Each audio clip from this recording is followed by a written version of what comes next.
Star plus के latest serial अनुपम में आपका स्वागत है। गौतम का गुस्सा जैसे आज अपनी सारी हदें पार कर रहा था। उसने जैसे ही अंश पर हाथ उठाने की कोशिश की, अंश ने बिना देर किए उसे एक जोरदार थप्पड़ जड़ दिया। वहां खड़े सभी लोग सन्न रह गए। अंश ने गुस्से में कहा कि अगर किसी ने प्रार्थना की इज्जत नहीं की है तो वह गौतम है, लेकिन इसका मतलब यह नहीं कि हर मर्द वैसा ही होता है। अंश की आंखों में आक्रोश के साथ साथ सच्चाई की चमक भी थी। वह साफ साफ चेतावनी देता है कि वह प्रार्थना और अपने बच्चे पर अब किसी भी तरह का साया नहीं पड़ने देगा, खासकर गौतम जैसा इंसान। इस तमाशे को देखकर पूरा कोठारी परिवार स्तब्ध रह गया। गौतम फिर भी नहीं रुका। उसने सबके सामने कहा कि उसे पहले ही शक था कि अंश और प्रार्थना के बीच कुछ चल रहा है, और अब तो अंश खुद इस बच्चे पर अपना अधिकार जता रहा है। गौतम ने कड़वे शब्दों में कहा कि यह बेशर्म इंसान अब मेरे ही बच्चे को अपना बच्चा कह रहा है। उसकी बातों को सुनकर राही चुप नहीं रह सकी। उसने सीधा सवाल दागा कि अगर अंश इसे अपना बच्चा कह रहा है तो इसका मतलब तुम खुद मानते हो कि यह बच्चा तुम्हारा है। गौतम इस अप्रत्याशित सवाल से चौंक गया। प्रार्थना ने तब आवाज उठाई। उसने सबके सामने सच कबूल कर लिया। उसने कहा कि अब यह बच्चा उसका और अंश का है। अंश ने भी वही दोहराया कि अब तो सबको सच पर यकीन हो ही जाना चाहिए, क्योंकि गौतम ने खुद वो बात मान ली है जिसे वो अब तक नकारता आया था। सभी के चेहरे पर एक गहरा सन्नाटा था। अंश ने गुस्से में मोटी भाभी की तरफ देखा और कहा कि उन्हें प्रार्थना से माफी मांगनी चाहिए। उन्होंने एक ऐसे इंसान का साथ दिया जो सच का नहीं बल्कि झूठ का पक्षधर था। अंश ने सबके सामने माफी मांगी और कहा कि प्रार्थना हमेशा आप सबको सच बताना चाहती थी, इसीलिए वे यहाँ आए थे। प्रार्थना ने भावुक होकर कहा कि आप सब आज भी उसके अपने हैं। परी, राही और प्रेम ने निःसंकोच होकर प्रार्थना और अंश का साथ दिया और उन्हें गले से लगा लिया। तभी माही भी उनके पास बढ़ने लगी, लेकिन उसकी नजर ख्याति पर पड़ी और वह वहीं रुक गई। इसी क्षण मोटी भाभी गुस्से में चिल्लाई और प्रार्थना से कहा कि वे इस रिश्ते को कभी स्वीकार नहीं करेंगी। अंश ने पलटकर कहा कि ये कैसा घर है जहां अपनों की अच्छाइयों में खोट निकाला जाता है, लेकिन गौतम जैसा खोटा सिक्का सबको नजर नहीं आता। इसके बाद अंश प्रार्थना का हाथ थामकर वहां से चला गया। गौतम अपने अपमान से तिलमिला उठा और कसम खाई कि वह अंश और प्रार्थना की शादी किसी कीमत पर नहीं होने देगा। तभी प्रेम सामने आया और सीधा सवाल दागा कि गौतम कौन होता है ये तय करने वाला। उसकी बहन पर अब उसका कोई हक नहीं बचा। गौतम ने प्रेम पर चिल्लाने की कोशिश की, लेकिन प्रेम ने उसे रोक दिया और चेतावनी दी कि अगर उसने फिर से प्रार्थना के करीब जाने की कोशिश की तो वह उसे इस कदर मारेगा कि मोटी भाभी भी उसे नहीं बचा पाएंगी। ख्याति अब और नहीं सह सकी। उसने पूरे हालात के लिए अनुपमा को जिम्मेदार ठहराया। मोटी भाभी ने उसकी बात का समर्थन करते हुए कहा कि अगर अनुपमा वापस न आती तो अंश को इतनी हिम्मत ही नहीं होती कि वह प्रार्थना से शादी की बात करता। उन्होंने आरोप लगाया कि अनुपमा ने ही दोनों को गुमराह किया है। यह सुनकर राही का चेहरा उतर गया। इसी बीच अनुपमा की गाड़ी शाह हाउस के पास आकर रुक गई। सरिता ने ड्राइवर से पूछा तो उसने बताया कि मेन रोड पर काम चल रहा है, इसलिए उन्हें इस गली से आना पड़ा। गली देखकर अनुपमा असहज हो उठी। बाबूजी और किंजल घर में उसके स्वागत की तैयारियां कर रहे थे, लेकिन अनुपमा की गाड़ी ट्रैफिक में फंस गई थी।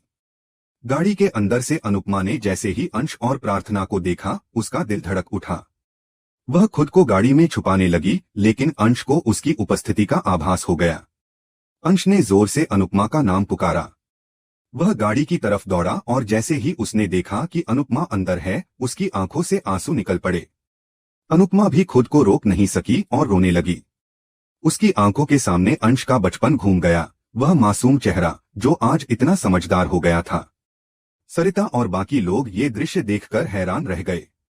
अंश रोते हुए अनुपमा से माफी मांगने लगा। उसने कहा कि वह उसे कभी समझ ही नहीं पाया। वह गिड़गिड़ाकर बोला कि उन्हें लगा था कि वे उन पर दबाव नहीं डालेंगे, लेकिन आज भगवान खुद उन्हें घर के सामने ले आया है। अनुपमा भावनाओं से जूझ रही थी। उसके सामने एक और अतीत था, दूसरी ओर बेटे की आंखों में भरा प्यार और पछतावा। वह ना में सिर हिलाने लगी, लेकिन अंश ने जिद की। उसने कहा कि अगर वह नहीं आई तो वह खुद को खत्म कर देगा। अनुपमा घबरा गई और उसे चुप कराने लगी। अंश ने आखिरकार एक आखिरी कोशिश की। उसने अनुपमा को अपनी कसम दी और कहा कि कम से कम उसके लिए ही सही वह उसके साथ चले। अनुपमा आखिरकार गाड़ी से बाहर आई। अंश ने उसका हाथ थामा और धीरे धीरे घर की तरफ बढ़ा। अनुपमा के चेहरे पर अतीत की परछाइयां थीं। वह हर कदम पर हिचकिचा रही थी, लेकिन बेटे की जिद और प्रेम ने उसे मजबूर कर दिया। जैसे ही वे घर के दरवाजे पर पहुंचे, अंश दौड़कर भीतर चला गया और अनुपमा वहीं द्वार पर ठिठकी खड़ी रह गई, एक ऐसी दहलीज पर जहां कदम रखने से पहले उसे खुद से लड़ना था। जैसे ही अंश घर में पहुंचा, उसके चेहरे पर एक अलग ही खुशी थी। वह दौड़कर मंदिर के सामने गया और हाथ जोड़कर भगवान का शुक्रिया अदा करने लगा। उसकी आवाज पूरे घर में गूंज गई, सभी बाहर आओ, देखो कौन आया है। उसकी आवाज सुनकर बाबूजी, किंजल, तोशु और प्रार्थना जल्दी से बाहर आए और अनुपमा को देखकर जैसे उनके चेहरे खिल उठे। बाबूजी की आंखों में आंसू आ गए। किंजल ने दौड़कर अनुपमा को गले से लगा लिया। वहीं पाखी और लीला एकदम चौंक गई, जैसे उन्होंने किसी भूली हुई याद को सामने देख लिया हो। मोहल्ले के लोग भी बाहर आ गए और कहने लगे कि अच्छा हुआ अनुपमा घर वापस आ गई, उसके बिना तो यह घर उजड़ा हुआ लग रहा था। बाबूजी ने बाहें फैलाकर कहा, आजा बेटी, तेरे बिना यह घर बेजान है। तेरे आने से ही तो इसमें जान आई है। किंजल, अंश और प्रार्थना ने भी मिलकर उसे अंदर बुलाया।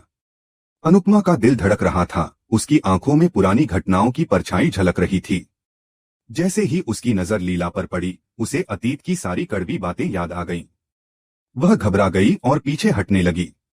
बाबूजी हाथ जोड़कर उसके सामने खड़े हो गए। हमसे बहुत गलतियां हुई अनुपमा, लेकिन तुमने हमेशा माफ किया। आज हम माफी मांगने लायक भी नहीं बचे, फिर भी झोली फैलाकर खड़े हैं। चाहे माफ मत करना, लेकिन घर में आ जा, ये तेरा ही घर है। अंश ने भी हाथ पकड़कर निवेदन किया, मां चलो ना, हम सब तुम्हारा इंतजार कर रहे थे। किंजल और प्रार्थना भी एक स्वर में उससे अंदर आने की गुहार करने लगी। तभी तोशु भी बोल पड़ा, मम्मी आप अब तो सुपरस्टार बन गई हो, ऐसे बाहर खड़ी होकर दर्शन क्यों दे रही हो सबको। सभी की आंखों में पश्चाताप साफ दिख रहा था। बाबूजी बोले, तूने इस घर को, इस परिवार को इतने सालों तक संभाला, लेकिन जब तुझे हमारी सबसे ज्यादा जरूरत थी, हम तुझे नहीं संभाल पाए। अब भगवान ने ये मौका दिया है कि हम अपने किए का प्रायश्चित करें। अगर तू यहाँ नहीं आती तो हम तेरे पास जाकर माफी मांगते। अनुपमा ने नजरें फेर लीं और धीरे से कहा, नहीं बाबूजी, अब नहीं। तभी जसप्रीत बोल पड़ी, पहले इसे घर से निकालो, अब हाथ जोड़कर वापस बुला रहे हो। ये फेमस होने का असर है। लेकिन भारतीय ने तुरंत उसे चुप करा दिया। बाबूजी अब और झुक गए और उसके पैरों पर गिर गए। बस एक बार आजा बेटी, ये बाप की आखिरी इच्छा समझ। अनुपमा उन्हें रोकने लगी। किंजल और अंश ने भी उसे समझाने की कोशिश की। प्रार्थना ने धीरे से कहा, मेरे होने वाले बच्चे के लिए ही सही, अंदर आ जाइए। अनुपमा इस बात से हिल गई। उसकी आंखों में एक नई चिंता उभर आई। तोशु भी अब तक रोने लगा था। वह अनुपमा के पैरों में गिर पड़ा और बोला, मुझे आपकी सेवा करने दो मम्मी। अनुपमा ने गुस्से में उसे हटा दिया और हाथ जोड़कर सबके सामने कह दिया, मैं यहाँ नहीं रहूंगी, आप सबसे बाहर मिलती रहूंगी। और वह मुड़ने लगी। तभी बाबूजी ने उसका हाथ पकड़ लिया और बोले, अगर तू नहीं मानी तो समझ ले, ये तेरे बाप की आखिरी ख्वाहिश अधूरी रह जाएगी। अनुपमा की आंखें फटी की फटी रह गईं। ऐसा मत बोलो बाबूजी। बाबूजी की आवाज भर आई, आज मेरा बाप कमजोर पड़ गया है। क्या पता इस कंपटीशन के बाद मैं तुझसे मिल पाऊंगा या नहीं। मुझे अपनी गलती सुधारने का एक मौका दे दे बेटी। ये सुनकर अनुपमा की आंखों में आंसू आ गए। उसका दिल दुविधा में था। कदम आगे बढ़ रहे थे, लेकिन दिमाग पीछे खींच रहा था। वह गहराई में सोचने लगी और यहीं आज का एपिसोड समाप्त होता है। अगले एपिसोड की शुरुआत होती है लीला के गुस्से से।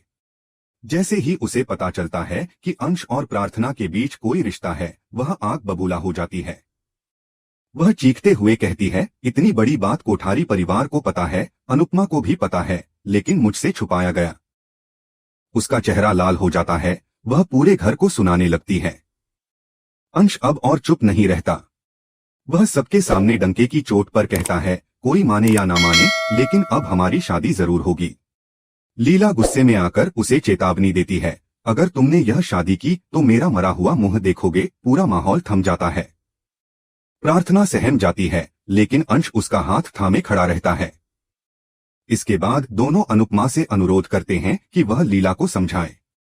अनुपमा लीला के पास जाती है, हाथ जोड़कर कहती है, बापूजी ने मुझे माफ कर दिया, अब आप भी अपने पोते की खुशी के बारे में सोचिए।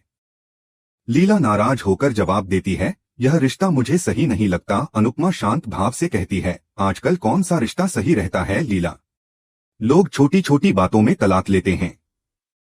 कम से कम अंश और प्रार्थना एक दूसरे से खुश हैं। अगर बेटा खुश रहेगा तभी माँ भी खुश रह पाएगी। आप बस अंश की खुशी के बारे में सोचिए। लीला का चेहरा कठोर बना रहता है, लेकिन उसकी आंखों में सोच की लहरें साफ दिखती हैं।